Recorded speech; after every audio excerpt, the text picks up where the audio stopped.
Hello, this is Mike Billington. I'm the co-editor of the Executive Intelligence Review and the Director of Asian Intelligence for EIR. I'm substituting today for Harley Schlanger on the LaRouche Organization Daily Video Update. Harley and his family are traveling for 3 weeks. He'll be on some of these days when he's able to.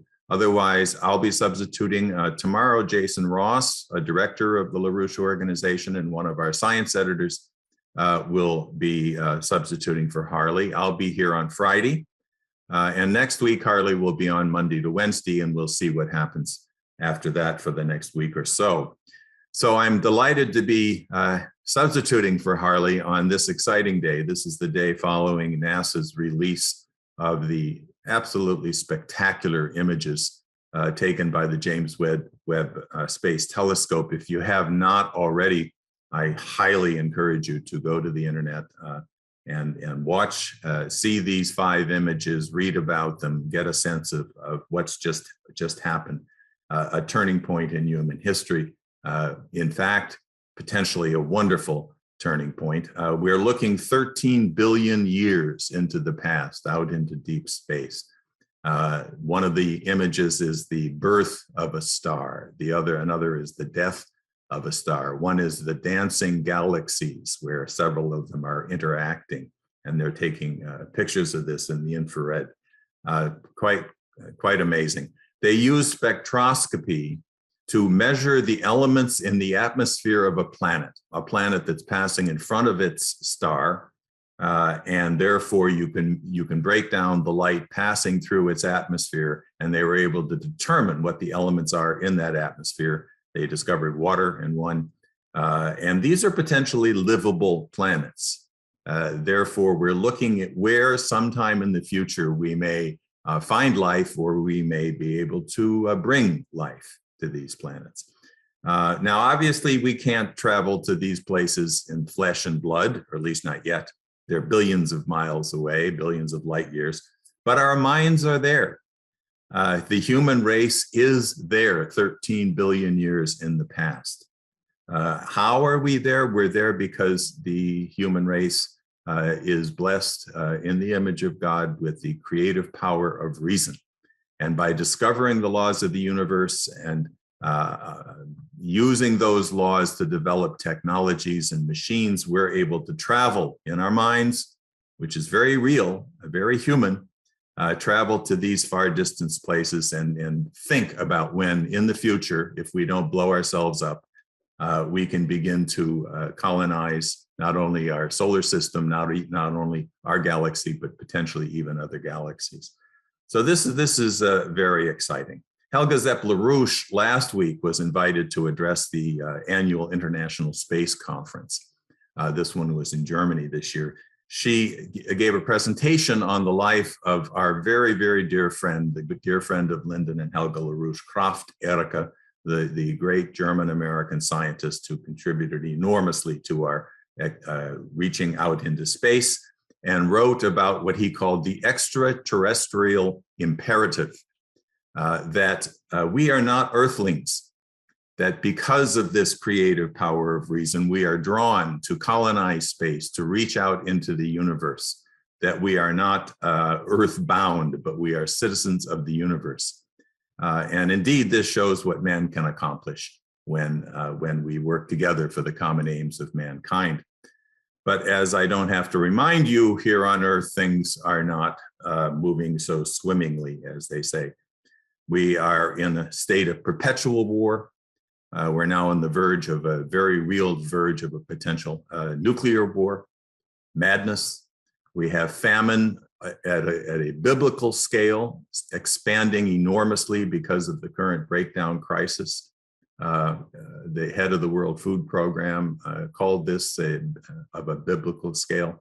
We have a terminal breakdown of the Western financial system, a hyperinflationary collapse, and now the deflationary collapse of some commodities because of the collapse of demand and production.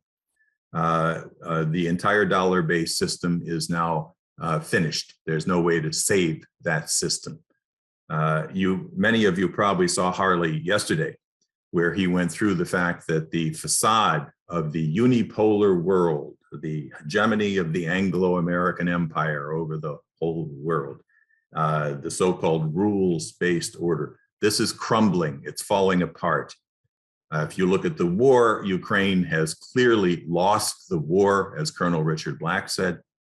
Although the war continues, the killing continues, and we're going to continue sending arms in this proxy war against Russia, and we'll fight the Russians down to the last Ukrainian. Why?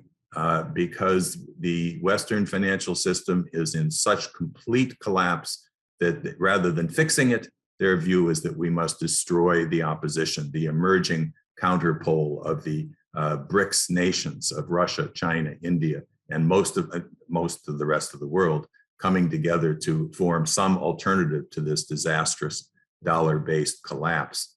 And the unity of the world against Russia, which you hear all the time, a total farce. The only countries supporting the sanctions on Russia are the Five Eyes, the US, Britain, Canada, Australia, New Zealand, the English-speaking Union, and the EU, and the two US military-occupied countries in Asia, Japan and South Korea.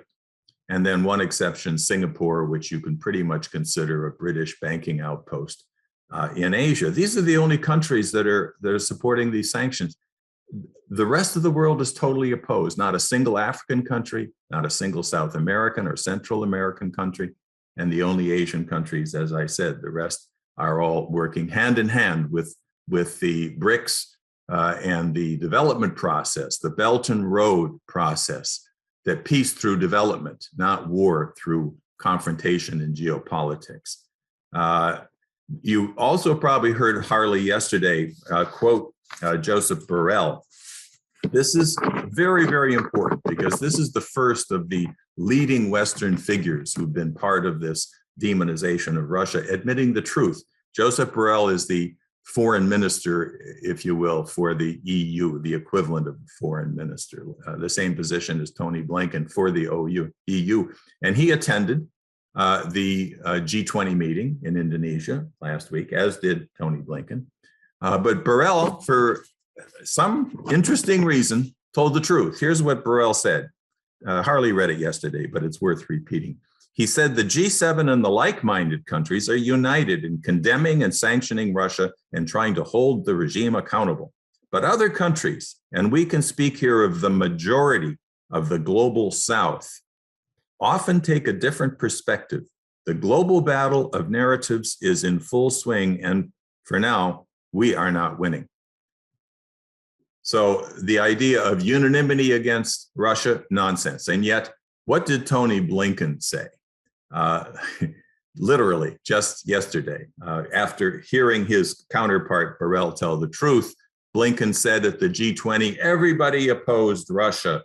Russia is totally isolated. Lavrov walked out of the meeting, the Russian foreign minister, because he couldn't take the heat. When in fact, Lavrov walked out because he was just disgusted with the ranting and raving from the US and the UK.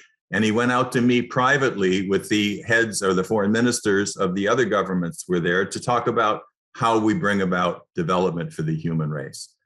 Then Blinken went on to say, we cannot let this stand, the war in Ukraine, because we cannot allow might makes right. We can allow big countries to bully little countries. Can you imagine what most of the rest of the world thinks when they hear the US lecturing that we can't bully smaller countries, that we can't say might makes right? I don't need to explain that any further, I think. I think former Russian President Medvedev was closer to the truth. He said yesterday that the West shot itself in the head, that the Western economies are now collapsing, lack of energy, lack of food, lack of fertilizer, not only because of the cutoff of supplies from Russia. This was going on long before this war started. The Western economies were already in a bubble, what we called the everything bubble. There had been multi-trillion-dollar bailouts, especially since 2008, simply printing money, not for the development of the economy, but simply bailing out worthless gambling debts, derivative debt, propping up these bankrupt banks. Now this, this crisis was very specifically forecast by Lyndon LaRouche way back in 1971. This was my first meeting with Lyndon LaRouche. I attended that. This was right after Nixon had pulled the plug on the dollar. And LaRouche warned at that time that this was the end of the Bretton Woods system, the end of the American system of government directing credit into the general welfare, that we would see the takeover by the British system, so-called free market, free trade, no government regulation. Let the banks run the economy, not the governments, not the elected representatives of the people. And this would lead towards the diversion of the nation's credit into wild speculation, short-term money from money, not production. It would lead, he said, to pandemics, because of the collapse of healthcare, to depressions, and eventually to hyperinflation, and to wars, little wars perhaps at first, but then a big war against the Soviet Union, now Russia. And he said that very few people are going to want to hear my warning, and they certainly will not want to heed my advice to set this straight, because they don't want to believe it, because they don't want to take responsibility for the human race and for the disaster that is being set in place. But, he said, when it happens, then people will look back to see who was telling the truth and who was lying. They'll look to see who has solutions, who stood up to power, and sometimes had to pay the consequences of standing up to power. But what's important is that this is our moment. Millions of people around the world are turning to the LaRouche organization, to the Schiller Institute, and because they know that we have told the truth and that we know what has to be done, and the only way we can succeed in getting that done is to have the international mobilization of citizens and leaders in order to create a new paradigm for mankind, which addresses the needs of each and every country and each and every person on Earth. So I want to conclude by describing the content of the Executive Intelligence Review that will be released tomorrow. The EIR publishes a magazine every week. It has for nearly 50 years. We publish a daily EIR alert service, which I strongly encourage you to subscribe. You can subscribe at the link that's shown on the screen. You'll get the magazine and the alert together. The issue that's going to be released tomorrow will begin with two articles, one on the BRICS Plus, the meeting of the BRICS nations, with 13 other leading global South nations that met last week in China. It's called BRICS Plus Challenges the Collapsing Western Financial System. They've been forced by the insanity of the US and the British sanctioning Russia and other countries, throwing them off the SWIFT system. They're being forced to form an alternative financial system, and they're doing a very good job while ours collapses. Then also a second article by Harley Schlanger called "The Neoliberal System is Failing as LaRouche Forecast." And he's focusing mostly on the UK, which is ranting about how we're preparing to fight a war with Russia while their own economy is in a state of collapse, including their military. They've given away most of their military to Ukraine. Then we have in this magazine the transcripts of the entire science panel from the June 1819 Schiller Institute conference. I hope you all watched that.